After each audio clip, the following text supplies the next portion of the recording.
Últimos minutos de ajuste los que se han cumplido ya sobre el cierre de los mercados de renta variable en el viejo continente y miramos ya la situación de los mercados financieros. Atendemos a la clausura de la sesión con unos índices en la renta variable europea que, más allá del dato definitivo de cierre, tenemos al IBEX en zona de ventas, se aleja de los 9.600 puntos y ahora me parece que sí. Javier Echeverry, Active Trades, ¿qué tal? Muy buenas tardes.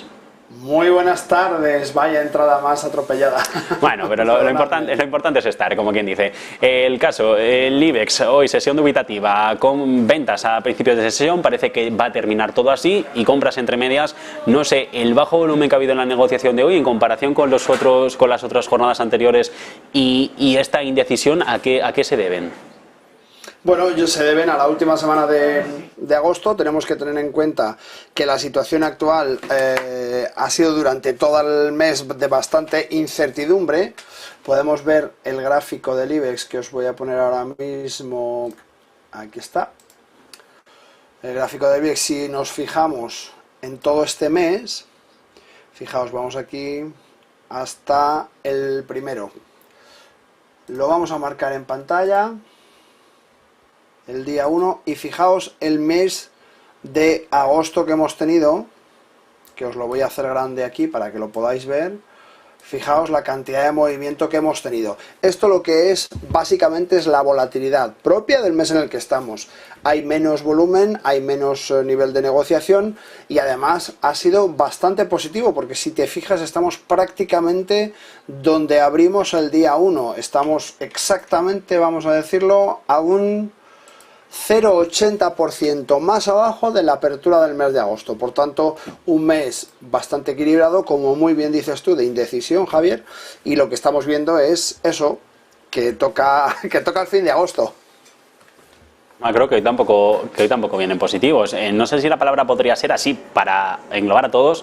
El de la decepción, la relectura del PIB del segundo trimestre, la segunda relectura del PIB del segundo trimestre en Estados Unidos, que está por debajo de lo que estimaba el mercado, ese dato de inflación en Alemania que se reduce pero no tanto como se estimaba, y luego el empleo privado, las ADP, que tampoco dejan buenas sensaciones.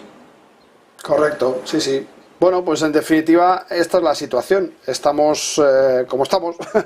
El PIB, como tú bien dices, no ha sido positivo y por tanto, bueno, pues lo que vemos es justamente esa inestabilidad y por tanto lo que queda cerrando el mes es echar más leña a lo que ya estamos viendo.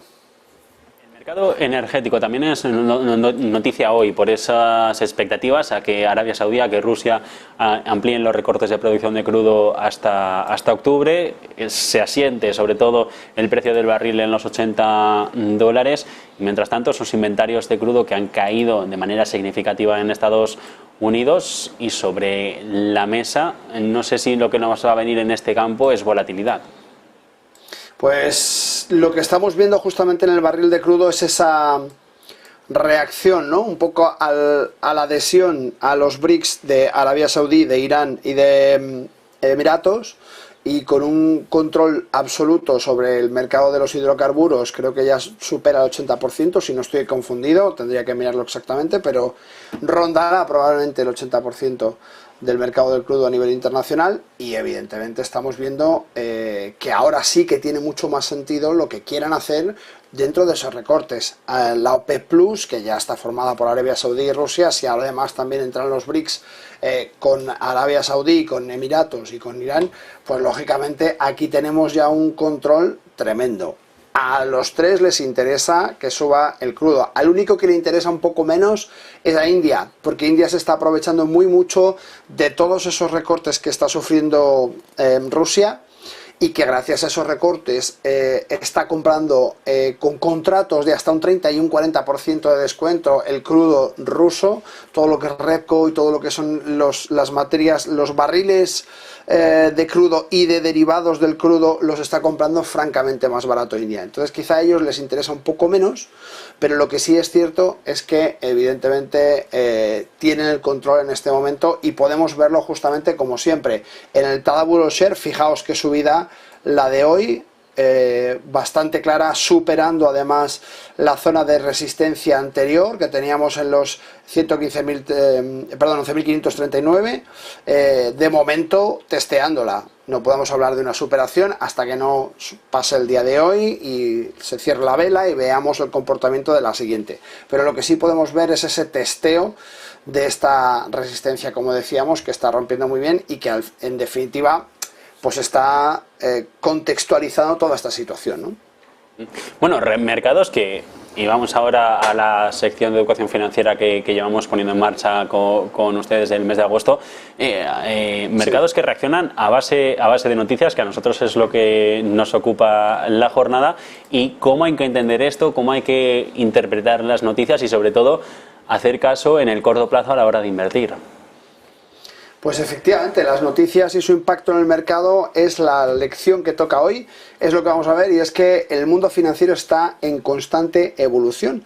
Y desde una declaración política hasta un desastre natural, cualquier evento puede tener impacto en las finanzas. En esta presentación vamos a ver cómo mantenerse actualizado en los eventos que afectan al mercado y cómo pueden influir en las decisiones de trading. Vamos a ver un poco esos indicadores económicos en los que tenemos que fijarnos. Fundamentalmente, inflación. La inflación es un indicador económico que mide la tasa de aumento de los precios de los bienes y servicios en un periodo determinado. Cómo se relaciona con el crecimiento económico y cómo puede afectar el valor de la moneda. Me vais a perdonar un segundo, me voy a quitar el casco porque me estoy oyendo todo el rato y está siendo un poco difícil. Entonces, aunque yo no me escuche, con que me cambiéis el plano, ya os me pongo el casco y os escucho de nuevo, porque si no es un poco difícil. Decíamos que el PIB además es el Producto Interior Bruto y es un indicador del valor del mercado de todos los bienes y servicios finales producidos en un país durante un periodo de tiempo determinado. Es importante ser consciente de cómo se utiliza como medida de crecimiento económico y cómo puede afectar a las decisiones de trading. Gracias al PIB tenemos bastantes datos del crecimiento de una economía en concreto, y es que ese PIB se configura con todos esos bienes y servicios finales producidos por cada uno de los países. Tenemos algo muy importante y es el deflactor del PIB. ¿Qué es exactamente el deflactor del PIB? Fijaos, es un índice que se utiliza para calcular la diferencia entre el PIB nominal y el PIB real. Y es que el PIB nominal y el PIB real son diferentes porque el nominal es el número que tenemos y el real es aquel que nos da, eliminando el efecto de la inflación, para efectuar una estimación más real de cuál ha sido la evolución de la producción de un país. Es algo que está muy de moda, que es la Reserva Federal está tomando muy en cuenta ese deflactor del PIB para hacer sus estimaciones con respecto al IPC y al PIB, es decir, el índice de precios al consumo, que es lo que nos marca la inflación, y el PIB, que es el Producto Interior Bruto, está utilizando esta tercera medida como deflactor del PIB para tener una guía mucho más clara. Y por último, la tasa de desempleo. Es algo extremadamente importante que tenemos que conocer y que tenemos que tener muy en cuenta de qué es lo que sucede en esa tasa de desempleo, porque nos va a medir el porcentaje de personas en edad de trabajar que no tienen un trabajo remunerado. Así que es importante aprender cómo puede influir esto en el mercado y cómo se utiliza como medida del bienestar económico de un país. Por tanto, hay que tener en cuenta la fluctuación de divisas, y cuando hablamos de fluctuación de divisas hablamos de tipos de cambio. Es imprescindible entender los tipos de cambio porque son esenciales para el trading de divisas. Los pares de divisas miden el valor relativo de las monedas diferentes. Es importante ser consciente del método por el cual se calcula y cómo puede afectar a tus diferentes decisiones de trading. ¿Cómo hay que hacerlo? Pues básicamente, dependiendo de una moneda base y una moneda de referencia, somos capaces de entender cuánto valor tiene una divisa. Si yo pregunto, y esto es un ejemplo que yo pongo muy a menudo, si esto es grande o pequeño, evidentemente me diréis con respecto a qué. Puesto que con respecto a una hormiga puede ser muy grande y con respecto a una casa puede ser muy pequeño. Pues esta misma filosofía es la que se utiliza para cruzar pares de divisas, y por tanto se pone siempre una divisa base y una divisa de referencia, que es la que nos marca el valor de un par de divisas. Cuando hablamos de la volatilidad del mercado Forex, es importante entender que el mercado Forex es el mercado de divisas más grande y líquido del mundo. Es importante aprender cómo la volatilidad del mercado Forex puede afectar a tus operaciones y cómo los traders utilizan esos diferentes momentos de volatilidad para aprovechar en sus operaciones. Por último, técnicas de cobertura de riesgo en divisas. La cobertura de riesgo en divisas se refiere a las estrategias utilizadas para protegerse contra la volatilidad del mercado Forex, ese mercado de cambio de divisas del que estamos hablando. Es importante aprender cómo los traders utilizan distintas técnicas para minimizar la exposición al riesgo de cambio. Si me paso un poco de tiempo, me lo decís y lo dejamos para mañana, ¿eh? No hay ningún problema. Pues Javier, justo vamos a dejarlo aquí, si le parece, hacemos el alto en el camino y lo dejamos para mañana, esta segunda parte en la que esperemos que la conexión no nos juegue una mala pasada. Muchísimas gracias, así lo haremos.